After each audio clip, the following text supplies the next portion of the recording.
We're going to take you live now to Victorian Premier Daniel Andrews making his final pitch to voters. So this is, of course, being upgraded by our government in partnership with tradies and architects and all those teachers, staff and students and a really engaged parent community. So it's great to be here. Can I just begin by, first of all, going to the first of the two announcements we're making today. There's $116 million for another 6 of our tech schools. We've got 10 of these already open. That's where regionally schools come in clusters and they go, each student goes and studies that technical STEM, science, technology type of learning, that really important set of skills and knowledge, not just for the future, but to spark interest as well in the sorts of careers that we want Victorians to take up.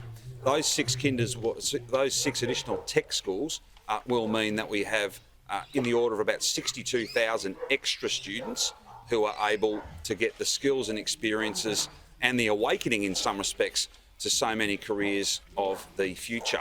That is a really substantial package, and the most important point is, as part of bringing back the SEC, government-owned renewable energy, we're going to create 6,000 apprenticeships. We're going to have 10,000 of our students with supported work experience so that they can have the most meaningful work experience possible. And we're going to have the SEC reaching into schools to be at every single careers night, talking to mums and dads, talking to students about a career in renewable energy. And as part of these additional tech schools, renewable energy learning, all of that technology, whether it be battery storage, solar, everything in between, will be, because of this announcement, a big part of our tech school program. They are such important jobs for those who do that work, for families and businesses who benefit because of the cost savings when you make those investments, and it's pretty good for the planet as well. But we're here now to Kinder, and we've got a no less exciting announcement today. We're finishing, this is our last media conference, of course, before polling day tomorrow. And of course, we would be at a Kinder because only Labor will make Kinder free from day one of term 1 in 2023. We have a really significant additional package, some $24 million, grants to each and every one of our 2,950 Kinders across Victoria, $5,000 grants for new play equipment, for new toys, for the things that they need that might seem quite small, but they are critical to play-based learning. Now, of course, that's just one part of a comprehensive agenda. Ingrid's going to talk a little bit about Bush Kinder and being able to expand that program, as well as multilingual Kinder.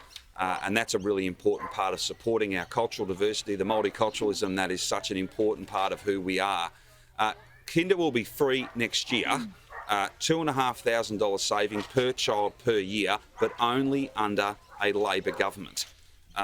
All of this is on the ballot tomorrow.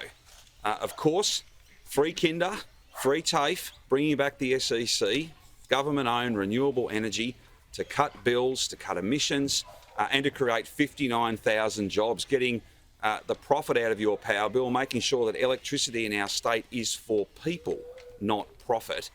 That's a positive agenda. It's a big part of our positive plan. Free Kinder, those cost of living savings, $2,500 per child per year in your pocket, the best place for that money.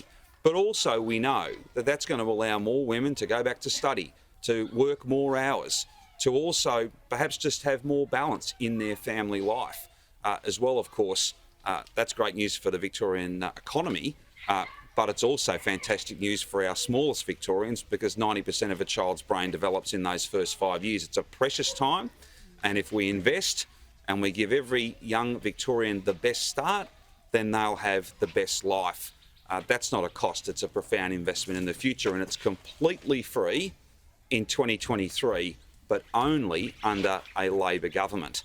Similarly, the SEC is not coming back unless Victorians vote Labor. All those jobs, those skills, all that renewable energy and that downward pressure on bills will only happen if our Labor government is re-elected tomorrow.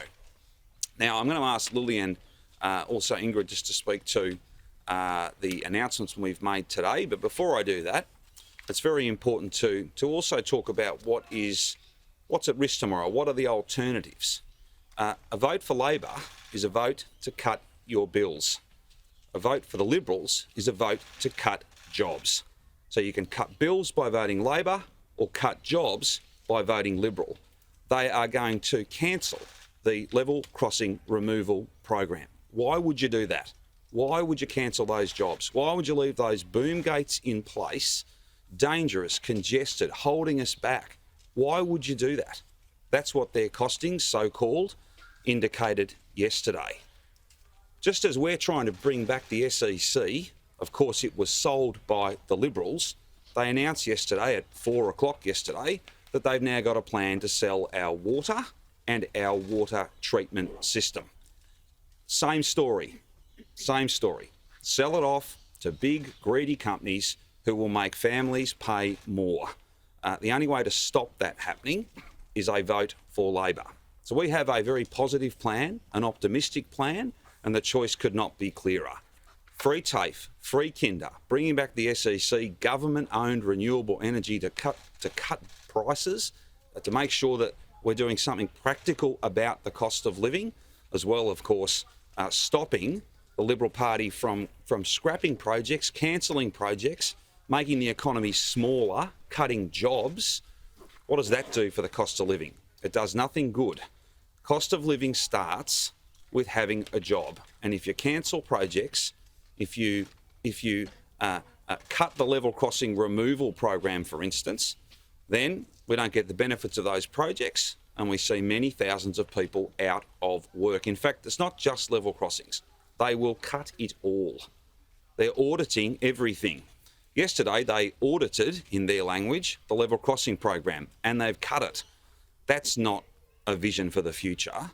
That's just a series of Liberal policies. They always cut, they always close.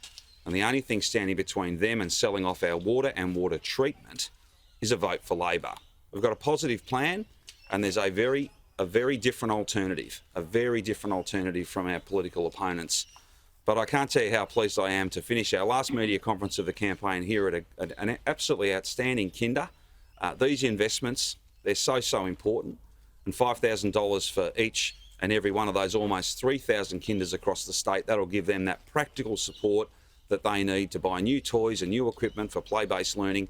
And they'll need new equipment because enrolments are going to be higher in 2023, because under Labor, and only under Labor, Kinder is completely free for 3 and 4 year olds.